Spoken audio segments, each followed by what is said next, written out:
سائے میں تمہارے ہیں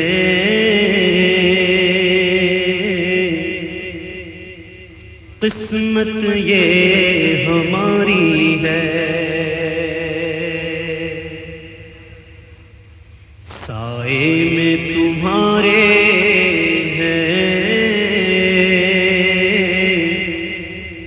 قسمت یہ ہماری ہے،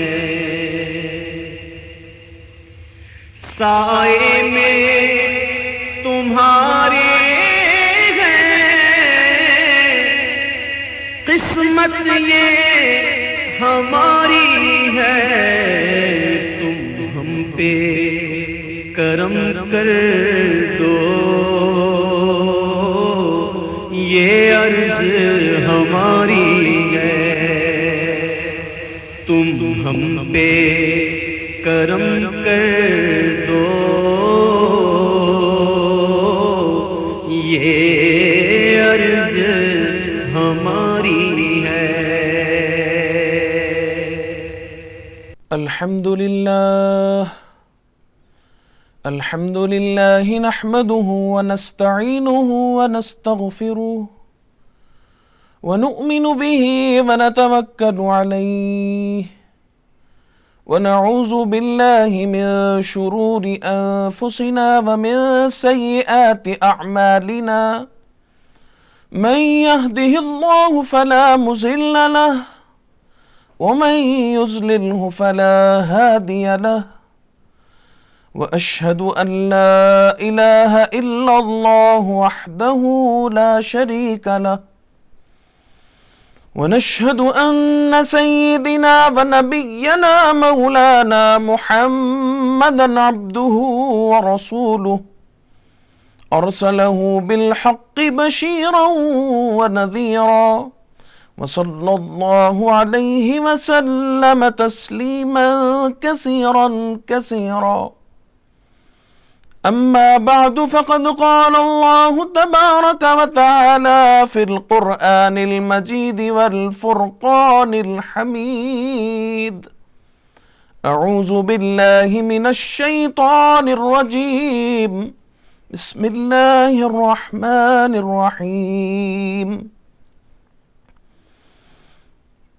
يا أيها الذين آمنوا أطيعوا الله وأطيعوا الرسول، وقال النبي صلى الله عليه وسلم أنه قال أصحابي كالنجوم فبأيهم اقتديتم اهتديتم، أو كما قال النبي صلى الله عليه وسلم أنه قال صدق الله صدق الله صدق الله مولانا العظيم، وصدق رسوله النبي الكريم، ونحن على ذلك من الشاهدين والشاكرين، والحمد للہ رب العالمین۔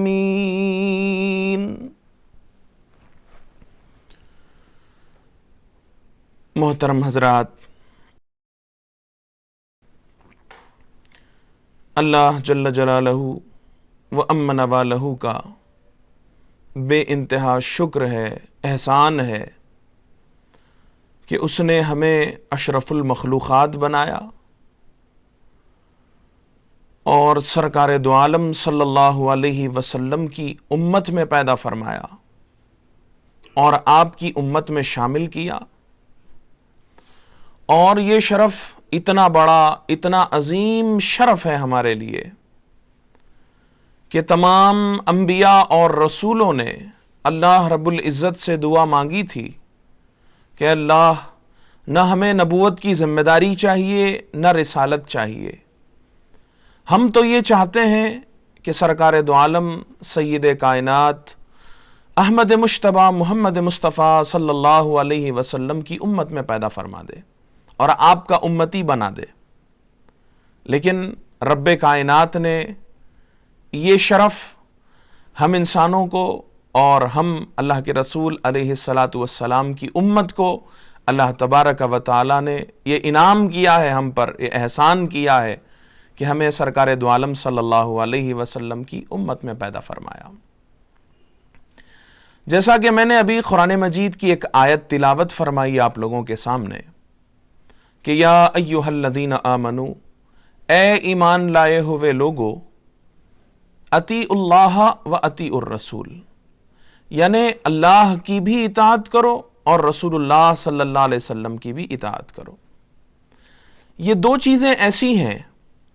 کہ کوئی بھی انسان ان دو چیزوں پر عمل کیے بغیر وہ اپنی زندگی کو سنوار نہیں سکتا۔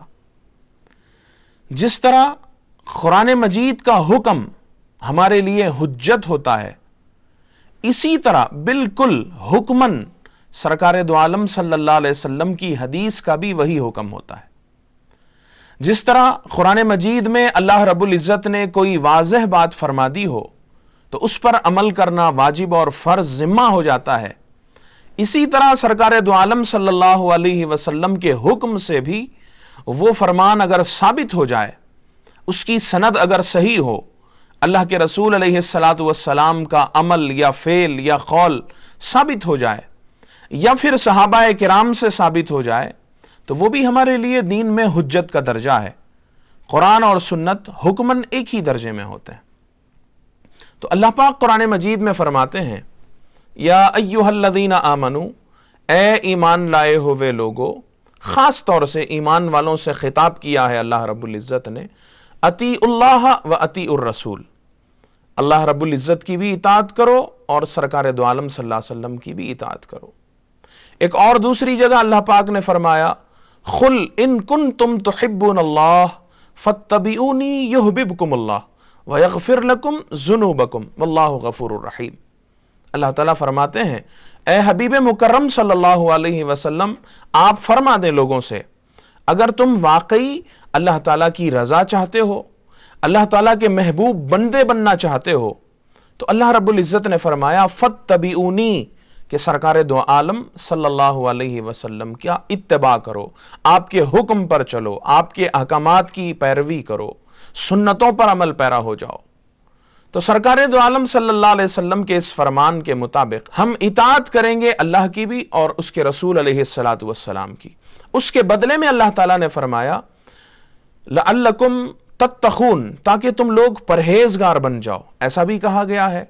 اور ایک جگہ کہا گیا لعلکم ترحمون، تاکہ تم پہ رحم کیا جائے۔ اور اسی آیت میں فرمایا گیا کہ فاتبعونی، اگر تم سرکار دو عالم صلی اللہ علیہ وسلم کا اتباع کرو گے تو یحببکم اللہ، اس کے صلے میں اللہ تمہیں اپنا محبوب بنا لے گا۔ اور آگے فرمایا وَيَغْفِرْ لَكُمْ ذُنُوبَكُمْ، تمہاری مغفرت بھی ہو جائے گی، کی جائے گی اللہ کی طرف سے، تمہارے گناہوں کو بھی مٹا دیا جائے گا۔ واللہ غفور الرحیم، اور اللہ تبارک و تعالی حضور کی اطاعت کے صلے میں جہاں ہمارے گناہوں کو معاف کریں گے، جہاں ہماری مغفرت فرمائیں گے، وہی ہم پہ بہت زیادہ مہربان اور رحم کرنے والے بھی بن جائیں گے۔ اور یہ ساری نعمتیں ہمیں کیسے ملیں گی؟ سرکار دو عالم صلی اللہ علیہ وسلم کی اطاعت، آپ کے حکم پر چلنے سے، آپ کی اطاعت کرنے سے، صحابہ کرام کے راستے کو اپنانے سے ہمیں یہ سارے فائدے ملتے ہیں۔ تو جب ہمارے اس درس میں جب اتنی بات واضح ہو گئی کہ اللہ اور اس کے رسول کی اطاعت ہم پر ذمہ ہے، واجب ہے، ذمہ داری ہے، تو اسی کے ساتھ ساتھ ایک اور چیز کا بھی سمجھ لینا بڑا ضروری ہے کہ جو حکم ہمیں قرآن و سنت میں جس کام سے منع کیا گیا ہے اس سے بچنا بھی ہماری ذمہ داری ہے۔ تو آسان لفظوں میں ایسا کہہ لیں، دو لفظوں میں، کہ جو بات اللہ اور اس کے رسول علیہ السلام نے جس کام یا جس بات کی اجازت دی ہو، حکم دیا ہو، اس پر عمل کرنا ہی ایک انسان کا شیوا ہونا چاہیے، اور جس چیز کو اللہ اور اس کے رسول نے منع کر دیا ہو اس سے بچنا ہی ہمارے لیے بھلائی کا سبب ہے۔ تو آئیے، آج کا ہمارا اپنا عنوان ہے، عموماً آج ہم جس عنوان پہ بات کرنے جا رہے ہیں اس متعلق بہت زیادہ غلط فہمی پائی جاتی ہے ہمارے ماحول میں، اور یہ عنوان ہے خدم بوسی کا، جس کو عربی میں تخبیل کہا جاتا ہے۔ تخبیل کے معنی ہوتے ہیں کہ محبتاً یا شفقتاً یا ادباً یا احتراماً کسی کے سر کو بوسہ دینا، کسی کی پیشانی پر بوسہ دینا، یا کسی کے ہاتھ پر بوسہ دینا، یا اسی طرح کسی کے پاؤں پر بوسہ دینا، تو اس کو عربی میں تقبیل کہا جاتا ہے اور ہماری اردو زبان میں قدم بوسی کہا جاتا ہے۔ اور اس قدم بوسی کے عنوان پر بہت زیادہ سوالات ہوتے ہیں۔ جہاں کہیں بھی میں نے تقریر کی ہے بہت سے علاقوں میں، وہاں عموماً یہ سوال ہوتا ہے کہ کیا قدم بوسی اسلام میں جائز ہے؟ اگر جائز ہے تو کس حد تک جائز ہے؟ اگر ناجائز ہے تو کیوں اور کن نصوص سے؟ اور اگر جائز ہے تو کیا قرآن و سنت سے اس کا کوئی ثبوت ہے؟ کیا صحابہ کرام کا کوئی عمل ثابت ہے؟ اس طرح کے بہت زیادہ سوالات ہوتے ہیں، اور میں اس کے سوالات کے جوابات بھی احادیث صحیحہ کی روشنی میں اور اقوال صحابہ کی روشنی میں اور بزرگان دین کے عمل سے میں اکثر سمجھایا کرتا ہوں، لیکن ہمارے احباب کا اور تمام متعلقین کا بہت زیادہ اصرار ہوا کہ اس قدم بوسی کی حیثیت کیا ہے، اس کی شرعی مقام کیا ہے، قرآن و سنت میں کیا اسلام میں اس کے لیے کوئی جگہ ہے یا نہیں ہے۔ عام طور سے تو یہی مشہور ہے کہ یہ ناجائز ہے یا حرام ہے یا بدعت ہے یا پھر گناہ کبیرہ ہے، ایسا ایک تصور پایا جاتا ہے، اور عموماً عام طبقے میں یہی بات پھیلی ہوئی ہے کہ ایک بہت بڑا جرم ہے، گناہ ہے، غلطی ہے۔ آج آئیے ہم اس بات کا جائزہ لیں گے کہ کیا یہ قرآن و سنت سے ثابت ہے؟ اگر ثابت ہے تو کس جگہ پر ہے، اور کتنا اس کے لیے اجازت دی گئی ہے، کتنا منع کیا گیا ہے؟ کیا یہ قدم بوسی سجدہ ہے؟ کیا یہ الگ چیز ہے؟ ان ساری تفصیلات پر ہم تمام تفاسیر کی روشنی میں، اور پھر اس کے بعد تمام ائمہ حدیث جو امام ہیں تمام محدثین کے، ان تمام کی مرویات سے ہم اس بات کا ذکر کریں گے کہ کس کس نے کہاں، کس محدث نے کس انداز سے ان احادیث کو روایت کیا، اور تدریجاً ایک کے بعد دیگرے آج کے اس دور تک بھی، یعنی سرکار دو عالم صلی اللہ علیہ وسلم کے زمانے مبارک سے لے کر جسے خیر القرون کہا جاتا ہے، اس خیر القرون سے لے کر آج تک کے جدید فتاوی، جدید علماء کی رائے، سب اس میں انشاءاللہ تعالی ہمارے اس درس میں تفصیلی طور پر ہم اس بات پر گفتگو کریں گے۔ تو چلیے اب ہم بات کرتے ہیں اس قدم بوسی کی۔ دیکھیے، عموماً اپنے ماحول میں بہت سے لوگ پیشانی کو بوسہ دینے کو بھی منع کرتے ہیں، اور بعض لوگ ہاتھ کے چومنے کو بھی منع کرتے ہیں، اور عموماً ماحول میں قدم بوسی کو تو ایک بدعت سمجھا جاتا ہے، ایک حرام عمل سمجھا جاتا ہے۔ بعض تو یہ کہتے ہیں کہ انہوں نے شرک کیا، اور اتنی بات آگے بڑھ کے کرتے ہیں کہ انہوں نے کفر کیا۔ بعض آگے اتنی بات آگے بڑھ کے کر دیتے ہیں کہ انہوں نے گناہ کبیرہ کیا، توبے کی ضرورت ہے، کلمہ پڑھنے کی ضرورت ہے۔ یہ سارا میں آپ کو انشاءاللہ تفصیل سے حوالوں میں دوں گا کہ ان کتابوں میں ان ساری تفصیلات کو میں آپ کے سامنے پیش کروں گا کہ کتنا اس پر افراط و تفریط ہوا ہے۔ لیکن آج ہم،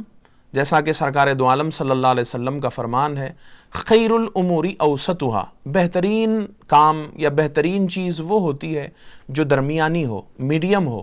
ہم اسی قانون کے مطابق ہم آج مطالعہ کریں گے کہ اس قرآن و سنت کی روشنی میں اس قدم بوسی کی شرعی حیثیت کیا ہے۔ تو سب سے پہلے ہم تفاسیر کو لیں گے، اور آپ کو میں یہ بھی بتا دوں واضح لفظوں میں کہ تقبیل کئی قسم کی ہوتی ہے، یعنی کسی کا بوسہ دینا، چاہے وہ پیشانی پہ ہو، چاہے رخسار پہ ہو، چاہے ہاتھ پہ ہو، یا چاہے پاؤں پہ ہو، یا جسم کے کسی حصے پہ ہو، یہ کئی الگ قسم سے ہوتے ہیں۔ ایک ہوتا ہے تقبیل شفقت، اپنے سے چھوٹے ہیں، بچے ہیں، پوتے ہیں، نواسے ہیں،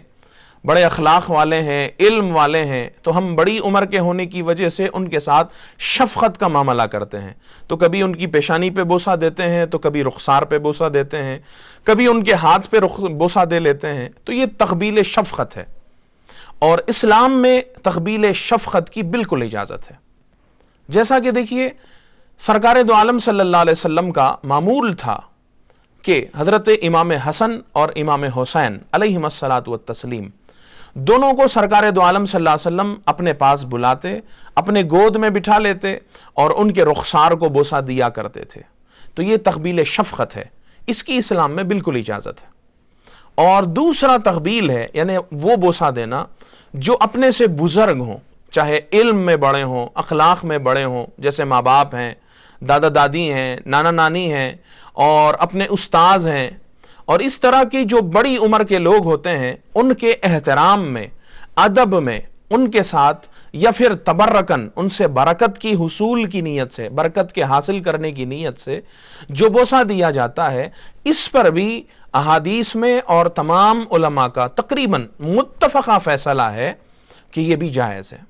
ہاں الا ماشاء اللہ، متفقہ کا لفظ جب میں نے بولا ہے تو اس سے مطلب 95% سے زیادہ، 97% سے زیادہ لوگ اس بات پر متفق ہیں کہ اپنے بزرگوں، اکابرین وغیرہ کا ہاتھوں کو یا پیشانی کو یا جسم کے کسی حصے کو یا پاؤں کا بوسہ دینا بالکل جائز مانا گیا ہے۔ اور ایک تیسرا قسم کا بوسہ ہوتا ہے جو شہوت سے ہو،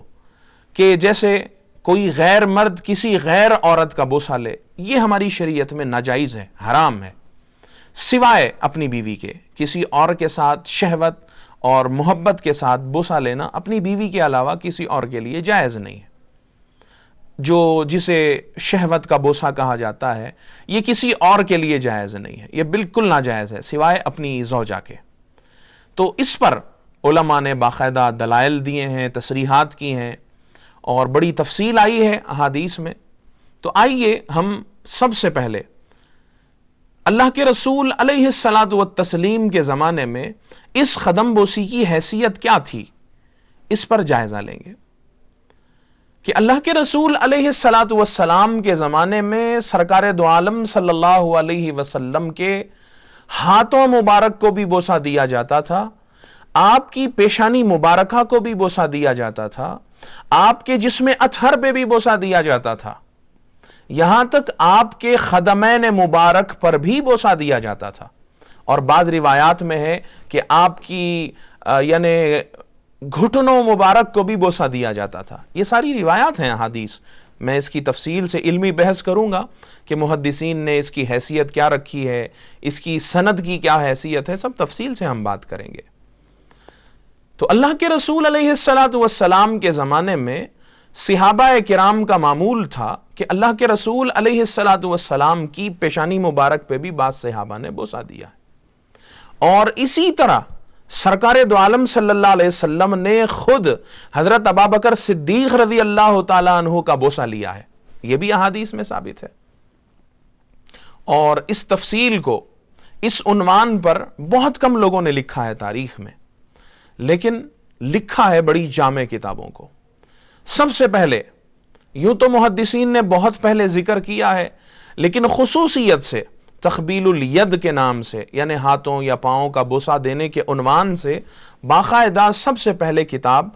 علامہ محی الدین ابن عربی رحمۃ اللہ علیہ نے تقبیل الید کے نام سے ایک رسالہ لکھا ہے، اور یہ عالم عرب میں بڑا معروف ہے، ملتا بھی ہے۔ اور اس کے بعد علامہ مقری، یہ بھی ایک بہت بڑے محدث پائے کے گزرے ہیں، انہوں نے بھی اس پہ مستقل ایک کتاب کو لکھا ہے۔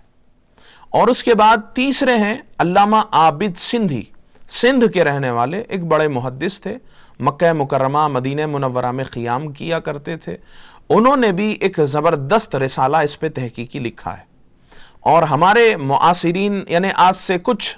70 80 100 سال قبل جو اکابر علماء میں سے گزرے ہیں، انہوں نے بھی کئی ایک نے لکھا ہے، جیسے اکابر علماء دیوبند میں سے مفتی محمد شفیع صاحب ہیں، جو مولانا اشرف علی تھانوی صاحب کے خلیفہ ہیں اور بہت زبردست شخصیت ہیں۔ انہوں نے تو ایک مستقل فتویٰ لکھا ہے کئی صفحات پر، ایک رسالے کی شکل میں آپ نے قدم بوسی کے عنوان سے یا ہاتھوں کو بوسہ یا پاؤں کو بوسہ دینے کے عنوان سے ایک بڑی زبردست اور جامع رسالہ آپ نے مرتب کیا ہے۔ اور وہ رسالہ آج کل آپ لوگوں کو جواہر الفقہ کتاب کی پہلی جلد میں، جو مفتی محمد شفیع صاحب کی یہ جواہر الفقہ ہے، اس جواہر الفقہ میں مفتی محمد شفیع صاحب کی اس پہلی جلد میں بڑی تفصیل کے ساتھ، بہت تفصیل کے ساتھ مولانا مفتی محمد شفیع صاحب نے بہت زبردست فتویٰ لکھا ہے، اور آپ سے سوالات بھی ہوئے تھے، اس پر آپ نے جواب دیا ہے۔ اور اس کا نام علامہ علامہ نے یہ رکھا ہے، اردو میں تو دست بوسی اور قدم بوسی ہے، اور اس فتوے کا لکھنے کے پیچھے بھی ایک دلچسپ واقعہ ہے، اور خود اس کو روایت کرتے ہیں مفتی محمد شفیع صاحب۔ وہ لکھتے ہیں کہ 1356 میں بہت زمانہ قبل آپ نے خواب دیکھا، اور اس خواب میں انہوں نے یہ دیکھا کہ آپ کے شیخ یعنی مولانا اشرف علی تھانوی صاحب خواب میں آئے ہیں، اور وہ فرما رہے ہیں کہ کیا تم نے تقبیل کے متعلق کوئی کتاب دیکھی ہے؟ یعنی بوسہ دینے کے بارے میں، چاہے وہ ہاتھ کا ہو یا پاؤں کا ہو یا جسم کے کسی حصے کا بوسہ ہو، تو یعنی سر کا یا پیشانی کا یا ہاتھوں کا، اس کے بارے میں تم نے دیکھا ہے؟ جب یہ خواب دیکھا تو آپ کہتے ہیں مفتی محمد شفیع صاحب کہ میں نے اس خواب کا ذکر خط کے ذریعے سے اپنے شیخ مولانا اشرف علی تھانوی صاحب کو، انہوں نے خط میں اس خواب کو لکھ کر بھجوایا اور کہا کہ آپ میرے اس خواب کی تعبیر دیں تاکہ میں اس کی تعبیر سمجھ سکوں۔ تو جواب میں مولانا اشرف علی تھانوی صاحب نے لکھا ہے کہ پہلی مرتبہ میں نے خط پڑھا، کوئی بات سمجھ میں نہیں آئی، لیکن جب دوسری مرتبہ میں نے اس خط کو پڑھا تو فوراً بے ساختہ میرے ذہن میں یہ بات آئی کہ اللہ کے رسول علیہ السلام کی شریعت میں قدم بوسی ہو یا دست بوسی ہو، اس کے بارے میں تفصیل دیکھنی چاہیے۔ اگر کبھی موقع آپ کو ملے، مفتی مولانا اشرف علی تھانوی صاحب نے لکھا مفتی محمد شفیع صاحب کو کہ اگر کبھی آپ کو ایسا موقع ملے تو اس پر تحقیق کریں، اور اس پر کچھ لکھنے کا موقع ہو، کوئی فتویٰ وغیرہ آپ لکھ دیں، تو اس کا عنوان رکھنے کے لیے اس کا نام، اس کا ٹائٹل مولانا اشرف علی تھانوی صاحب نے لکھا تعدید الہادی فی تقبیل الایادی، اور یہ خط لکھ کر مفتی محمد شفیع صاحب کے حوالے کر دیا۔ اور مفتی محمد شفیع صاحب کہتے ہیں کہ اس کے بعد 26 سال تک اس کام کو میں نہ کر سکا، مشغولیت تھی، بڑے مصروف تھے۔ آپ نے زبردست تفسیر معارف القرآن لکھی ہے 8 جلدوں میں، اور بے شمار فقہی مسائل پر آپ کے فتویٰ ہیں، اور اس کے علاوہ دارالعلوم دیوبند کے مفتی اعظم تھے۔ ایک زمانہ ہزاروں فتاویٰ آپ نے لکھے ہیں مفتی محمد شفیع صاحب نے، ہزاروں فتاویٰ آپ نے، بڑے زبردست فتاویٰ ہیں۔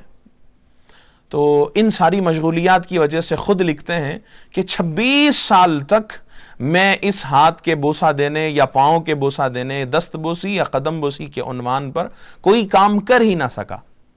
اور کہتے ہیں کہ پھر میرے ذہن میں خیال آیا، اور اتفاق کی بات یہ ہوئی کہ وہ کہتے ہیں کہ میں ایک مرتبہ مدینہ منورہ گیا عمرے کے لیے، مکہ معظمہ جانا ہوا، تو وہاں اتفاق کی بات یہ ہوئی کہ مولانا سید محمود صاحب جو آپ کے زمانے کے یہ بھی زبردست عالم ہیں، ان سے ملاقات ہوئی وہاں حرمین شریفین میں، اور ان کے اپنے کتب خانے میں ان کے ساتھ علامہ عابد سندھی کا ایک رسالہ انہیں ملا، جس کا میں نے اس سے پہلے ذکر کیا، الکرامت والتقبیل کے نام سے۔ جب یہ رسالہ ملا آپ کو تو کہتے ہیں کہ میرے ذہن میں فوراً اس خواب کا خیال آیا، اور میرے ذہن میں وہ بات یاد آ گئی کہ میرے شیخ یعنی اشرف علی تھانوی صاحب نے جس بات کو کیا تھا، کہا تھا، جس خواب کی تعبیر کو دیا تھا، میں نے فوراً اپنے ہاتھوں سے غیر مطبوعہ، اور ان کے کتب خانے میں محفوظ تھا، یہ علامہ عابد سندھی بہت بڑے محدث گزرے ہیں۔ تو مولانا مفتی محمد شفیع صاحب کہتے ہیں کہ میں نے اپنے ہاتھ سے اس کو مرتب کیا، جمع کیا اور لکھ لیا اس پورے رسالے کو، اور لکھنے کے بعد حضرت کہتے ہیں کہ جب میں نے وہ رسالہ لکھا اور لا کے اپنے پاس رکھ لیا تو اس کے بعد بھی مصروفیات کی وجہ سے اتفاق ایسا ہوا کہ پھر 10 سال تک اس رسالے کو چھونے کا موقع نہیں ملا، اور 10 سال گزرنے کے بعد، یعنی آپ ایسا سمجھ لیں کہ خواب کے تقریباً 36 سال بعد، 30 پر 6 سال بعد مولانا کو موقع ملا، اور انہوں نے اس رسالے کو اپنے سامنے رکھا، اور فقہ کی تمام بڑی کتابوں کو بھی اپنے سامنے رکھا، احادیث کو بھی اپنے سامنے رکھا، اور اس کے بعد اس مستقل فتوے کو آپ نے مرتب کیا۔ یہ بڑا جامع فتویٰ ہے جواہر الفقہ کی پہلی جلد میں، اور یہ تو بڑا دلچسپ آپ نے اس کے بارے میں واقعہ لکھا ہے، اور اس کو آپ نے قلم بند کیا ہے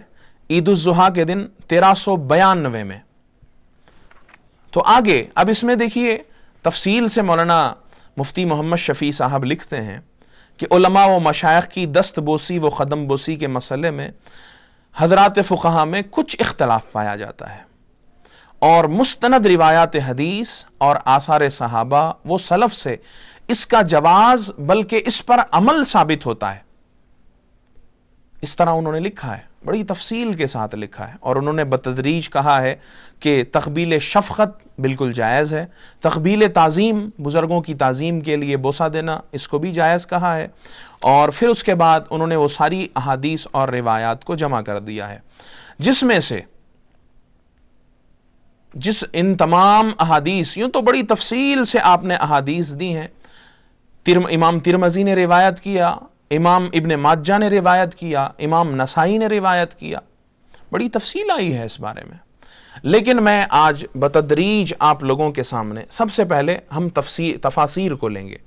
کہ کن کن تفاسیر میں قدم بوسی کے عنوان پر کوئی حدیث آئی ہے یا سرکار دو عالم صلی اللہ علیہ وسلم کا عمل آیا ہے، اس پر ہم تفصیل سے پہلے دیکھیں گے۔ تو تفاسیر میں دیکھیے، سب سے پہلے تفاسیر میں بڑی زبردست اور جامع تفسیر ہے علامہ طبری کی تفسیر جامع البیان فی تفسیر القرآن۔ یہ بڑی زبردست تفسیر ہے، اور یہ تفسیر لکھی گئی 310 ہجری میں، بہت پہلے، ابھی تو 1433 چل رہا ہے، اور اس تفسیر کو 310 ہجری میں علامہ طبری نے لکھا ہے۔ تو میں آپ لوگوں کے سامنے ذکر کر رہا تھا تفسیر طبری، سب سے پہلے میں نے تفسیر طبری کا ذکر کیا ہے، اور اس کے بارے میں آپ لوگوں کو بتاؤں کہ یہ زبردست بڑی تفسیر ہے، اور تمام آج دنیا میں جتنی تفاسیر ملتی ہیں ان سب تفاسیر کے لیے یہی ماخذ و مرجع ہے، بڑی اہم تفسیر ہے، عربی میں کئی جلدوں میں، ضخیم جلدوں میں، جس کو امام طبری نے کی تفسیر ہے الجامع البیان۔ اور اس الجامع البیان کے اندر سورہ مائدہ کی آیت نمبر 101 ہے، اس آیت کے تحت اس کا شان نزول لکھا گیا ہے، اور اس کا شان نزول اس آیت کا یہ ہے کہ اس آیت میں اللہ رب العزت نے فرمایا کہ لوگوں خواہ مخواہ کے بیکار کے سوالات سرکار دو عالم صلی اللہ علیہ وسلم سے مت کیا کرو، کیونکہ اس زمانے میں بعض لوگ ایسے تھے، ان میں سے بعض منافق بھی تھے، وہ خواہ مخواہ تنگ کرنے کے لیے، ستانے کے لیے سرکار دو عالم صلی اللہ علیہ وسلم سے یہ پوچھتے تھے کہ میرا اونٹ کہاں ہے، میرا فلاں قافلہ کہاں ہے، یا ایسے ہی خواہ مخواہ کی بیکار کی باتیں مزاح کے لیے کرتے تھے۔ تو اسی طرح کا ایک دن کا واقعہ ہے کہ سرکار دو عالم صلی اللہ علیہ وسلم نے کہ آپ پر کسی نے ایسے ہی اعتراضات کیے، بہت زیادہ سوالات کیے، تو اللہ کے رسول علیہ السلام جلال میں آ گئے، اور آنے کے بعد سیدھا مسجد میں تشریف لائے، ممبر پہ آنے کے بعد ممبر پہ کھڑے ہو کر، بعض روایات میں ہے کہ بیٹھ کر، اللہ کے رسول علیہ السلام نے فرمایا سلونی اما شئتم، لوگوں پوچھو، جو پوچھنا چاہتے ہو پوچھو، میں جواب دوں گا۔ تو صحابہ کرام کہتے ہیں کہ اللہ کے رسول علیہ السلام کا وہ جلال دیکھ کر، وہ آپ کی کیفیت دیکھ کر ہم گھبرا گئے، اور بہت سے صحابہ رونے لگے، اور بعض صحابہ نے ڈر اور خوف کے مارے اپنے چہروں پہ کپڑے ڈال لیے اور روتے رہے، اور اللہ کے رسول علیہ السلام مسلسل کہتے رہے سلونی اما شئتم، لوگوں پوچھ لو، جو پوچھنا چاہتے ہو ہم جواب دیں گے۔ تو اتفاق کی بات یہ ہوئی کہ ان میں سے ایک شخص کھڑے ہو گئے، اور لوگ ان پر یہ تانا دیتے تھے کہ تم اپنے باپ کے نہیں ہو، یعنی تم حرام کی اولاد ہو، خواہ مخواہ ایک الزام لگ گیا تھا ان پہ، اور ان کا نام ہے عبداللہ ابن حذافہ۔ تو انہوں نے اٹھ کے سوال کر لیا، یا رسول اللہ صلی اللہ علیہ وسلم میرا باپ کون ہے؟ اللہ کے رسول علیہ السلام نے فرمایا تیرا باپ حذافہ ہے۔ اور اس کے بعد ایک اور صحابی کھڑے ہو گئے، انہوں نے پوچھا یا رسول اللہ صلی اللہ علیہ وسلم میرے ماں باپ کا ٹھکانہ کیا ہے؟ یعنی وہ فوت کر چکے تھے، آیا وہ جنت میں ہیں یا دوزخ میں ہیں؟ اللہ کے رسول علیہ السلام نے فرمایا کہ وہ دوزخ میں ہیں۔ اور ایک شخص نے پوچھ لیا کہ میرا ٹھکانہ کیا ہے؟ اللہ کے رسول علیہ السلام نے فرمایا کہ تیرا ٹھکانہ دوزخ ہے۔ تو صحابہ کرام کہتے ہیں کہ ہم گھبرا گئے، پریشان ہو گئے کہ آج نہ معلوم کہ کون کون کیا کیا مسئلے پوچھ لے اور کیا کیا باتیں کھل جائیں۔ اور اسی روایات کے تحت ایک اور بھی روایت میں یہ ذکر کیا گیا ہے کہ ایک صحابی نے اٹھ کے پوچھا کہ یا رسول اللہ صلی اللہ علیہ وسلم، کیا حج جو اللہ رب العزت نے ہم پہ فرض کیا ہے، کیا ہر سال کرنا حج فرض ہے؟ اللہ کے رسول علیہ السلام نے اس کے جواب میں سکوت فرمایا، خاموش رہے۔ انہوں نے پھر پوچھا یا رسول اللہ صلی اللہ علیہ وسلم کہ کیا ہر سال حج کرنا ہے؟ حضور نے سکوت فرمایا۔ تیسری مرتبہ جب انہوں نے پوچھا تو اللہ کے رسول علیہ السلام نے فرمایا، نہیں، تمہارے لیے صرف عمر میں ایک مرتبہ کرنا حج فرض ہے، ہاں لیکن یہ سنو کہ ایسے سوالات خواہ مخواہ کے نہ کیا کرو، اگر میں آج ہاں کہہ دیتا تو ہر سال امت پر حج فرض ہو جاتا، لیکن اس سے تمہاری مشقت ہوتی، تمہیں مشکل ہوتا، اور ناممکن ہے کہ ہر سال حج پہ ہر جائیں۔ تو اس وقت حضرت عمر فاروق رضی اللہ تعالیٰ عنہ بھی اس محفل میں بیٹھے ہوئے تھے۔ تو حضرت عمر فاروق رضی اللہ تعالیٰ عنہ اس حضور کے جلال کی حالت میں اٹھے، اور اٹھنے کے بعد اللہ کے رسول علیہ السلام کے سامنے تشریف لے گئے، اور تشریف لے جانے کے بعد بعض روایات میں ہے کہ آپ گھٹنوں کے بل اللہ کے رسول علیہ السلام کے آگے بیٹھ گئے، اور بعض روایات میں تو بڑا تفصیلی نقشہ بھی کھینچا گیا ہے کہ حضرت عمر فاروق رضی اللہ تعالیٰ عنہ گھٹنوں پہ بیٹھ گئے، اپنے ہاتھوں کو ایسا کیا یعنی حضور کے سامنے، اور اس کے بعد کہا، اور بعض روایات میں یہ بھی تفصیل آئی ہے۔ اب میں جو بات کر رہا ہوں اس کو علامہ طبری کی الجامع البیان تفسیر سے میں آپ کو یہ حوالہ دے رہا ہوں، سورہ مائدہ کی آیت نمبر 101 کے تحت اس بات کو کہا گیا ہے۔